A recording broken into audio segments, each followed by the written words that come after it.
Bueno, básicamente el Gradior, que es un programa dirigido a rehabilitación cognitiva, surge de una necesidad. Tengo que aclarar que nosotros básicamente somos clínicos. La tecnología realmente la empleamos a partir de necesidades clínicas y no somos tanto tecnólogos que tratamos de buscar nuevas vías de aplicación de la tecnología, sino parte de esta realidad. Es decir, en la asistencia es una realidad de que tenemos aumento de patología traumática, envejecimiento, aumento de enfermedades degenerativas, fundamentalmente el Alzheimer. El que con los avances médico-quirúrgicos, yo siempre digo también a los alumnos, digo, ahora en el hospital, digo, antes o te morías o te curabas, ahora ni te mueres ni te curas, es decir, sales con secuelas.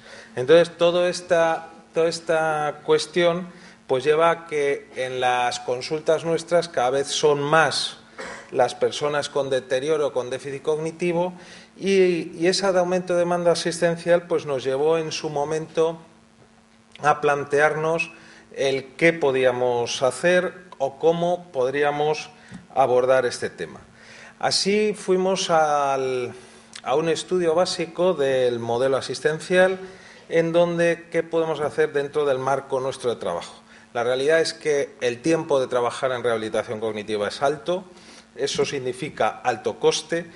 Se necesitaba una formación especializada. Cuando nosotros empezamos con esto, pues no había formación en neuropsicología o en rehabilitación cognitiva. Hoy sí que hay más. Nosotros mismos en la Universidad de Salamanca pues hemos desarrollado un título propio y ahora lo hemos convertido en máster oficial y hay un doctorado que, bueno, pues cada vez tenemos más gente, pero realmente tampoco todavía está reconocido la figura del neuropsicólogo dentro del sistema. Ciertamente tenemos también pruebas de evaluación, sobre todo que vienen de otros países de rehabilitación, pero que luego en los centros asistenciales es muy difícil de implementar porque tienen un coste muy alto, y muchas veces también con sistemas que se utilizan tanto en evaluación como rehabilitación, en el ámbito del deterioro y también en la evaluación psicológica en general, pues que procede de otras latitudes y que, bueno, pues difícilmente son asimilables a la población española. Una cuestión que también, yo vengo de cerca de la frontera portuguesa, donde las distancias son enormes, tenemos población dentro del área de salud que está a 140 kilómetros, lo cual no sería demasiado si a ellos les cuesta llegar a una consulta del orden de 5 horas. Y bueno, uno tiene ahí muchas veces la sensación de que quien diseña los programas lo hace pensando en la capital, que es donde él vive.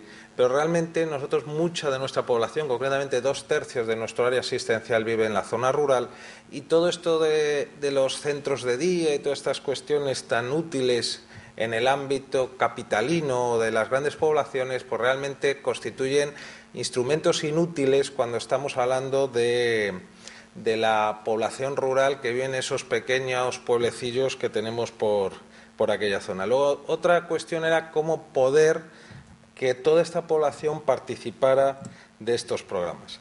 Y luego un problema que es el de la rehabilitación, de la pérdida de motivación de los profesores. Eso nos llevó a buscar en las tecnologías pues una búsqueda de nuevas soluciones.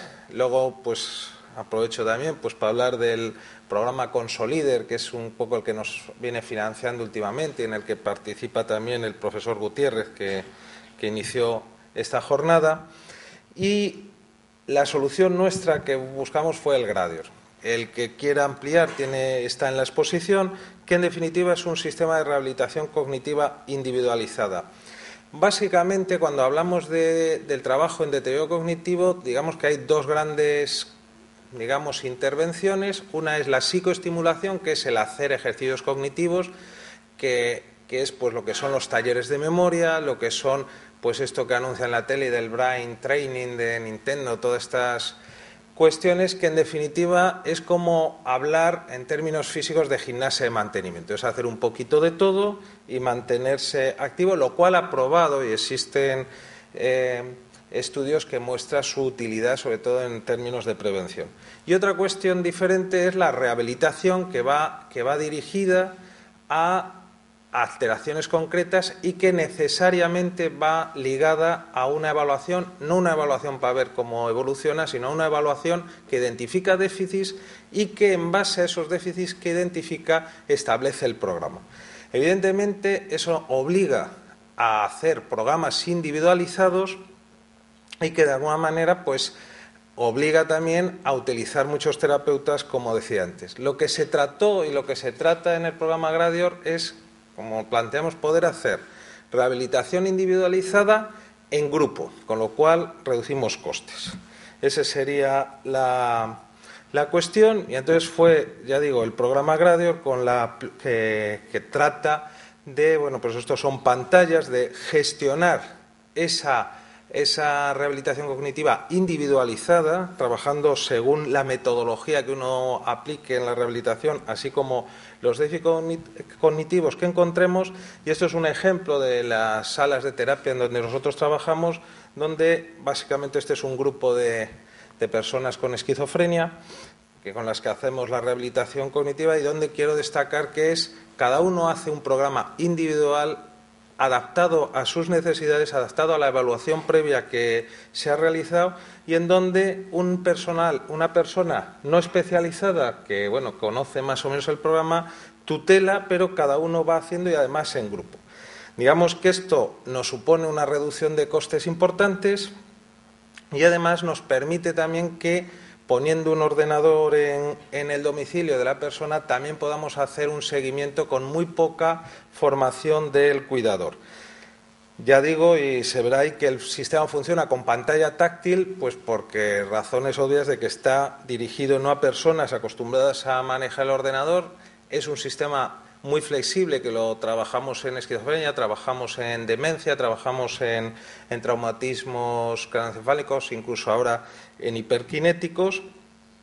Y como digo, pues simplemente lo que tiene que hacer, le va dando una serie de instrucciones el ordenador, y la persona pues utiliza, y este fue la clave en el tema de personas mayores, el sistema como si se tratara de un ordenador. Hace unos años hicimos un estudio de eficacia del sistema, concretamente fue un estudio patrocinado por el Inserso y dentro también del programa que entonces había de tecnologías para la rehabilitación y la discapacidad, que se llamaba Peter, y en el marco del cual pues hicimos un estudio en el que comparamos un grupo en el que se intervino de personas con demencia leve en la comunidad contra otro que tuvo una evolución naturalística. Bueno, en ese contexto, pues ahí vemos un poco los resultados aplicados con el mini examen cognoscitivo de Lobo, y en donde se comprueba, o hay unas diferencias significativas entre los que hicimos la intervención, en los que se hizo la intervención frente a los que no se hizo la intervención. Este año, el próximo 2010, ya presentamos la tesis ya sobre lo mismo realizado en personas con esquizofrenia, y espero yo darles acceso también a los resultados. En esto concretamente, para ampliar, está aquí el libro que fue publicado por el Inserso de intervención psicoterapéutica en afectados de enfermedad de Alzheimer con deterioro leve. Y la segunda cuestión era el tema que también nos preocupaba como clínicos. Uno en la clínica tiene la sensación muchas veces de que uno asiste a los congresos, le presentan muchas cosas muy novedosas, muy fenomenales, podríamos decir, pero que él no ve forma de aplicarlas o incorporarlas dentro de su centro asistencial. Digo, ¿dónde monto yo esto? ¿Dónde puedo hacer esto? Entonces eso nos llevó, por una parte, en la difusión del programa en distintos centros del Estado, a coger y hacer también una evaluación de usabilidad. Nosotros en el propio desarrollo sí que trabajamos bajo metodología de usabilidad, adaptándolo a los usuarios, pero la cuestión era, vamos a ver si en centros diferentes al nuestro, es decir, porque nosotros quizá estamos muy motivados, o la gente que trabaja con el programa muy motivados a verle todos los beneficios del programa y verle muy pocos defectos, como un padre con el hijo. Y entonces decimos, bueno, vamos a ver este hijo nuestro qué les parece al resto de la gente. Y en ese marco se estableció el hacer este estudio de usabilidad. Pongo aquí una de las máximas que tenemos que tener, yo creo, en cuenta en el desarrollo de las tecnologías, que lo recojo de un número del 60 y más de este año en el que estamos, del 2009, en donde